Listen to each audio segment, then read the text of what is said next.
When the Holy Spirit comes upon you, it says you shall be witness. Witnesses are people who have evidence. Now, the Bible speaks through infallible proofs. Because he was having this conversation through infallible proofs. In other words, there's no question about his resurrection. He was a Christ. They saw the nail-scarred hand, the side piercer. They saw where the crown was. They saw his feet through infallible proof. There is no question that this is the Messiah. Now they had a witness. They were witnesses of that resurrection. We're going to see the message of Peter, because all he did, he talked about the proof. This Jesus. Ooh. You see, saints, when you don't have a proof of something, you are easily thrown away.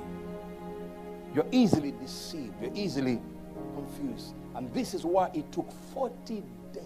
Now, the Holy Spirit breathed something in me. He said, it took 40 days in the wilderness, fasting and prayer. And here we see 40 days again. In other words, those 40 days were crucial. 40 days as he was driven by the Holy Spirit in the wilderness. That's the time the enemy threw those 3 temptations. The lust of the eye, the pride of life, lust of the flesh. And he won each one of them. He came out victoriously. So here he has risen, and again 40 days is going through a process of completely changing their mind. Because remember, these were fishermen, and some of them were already going back into their industry because they thought this thing was done.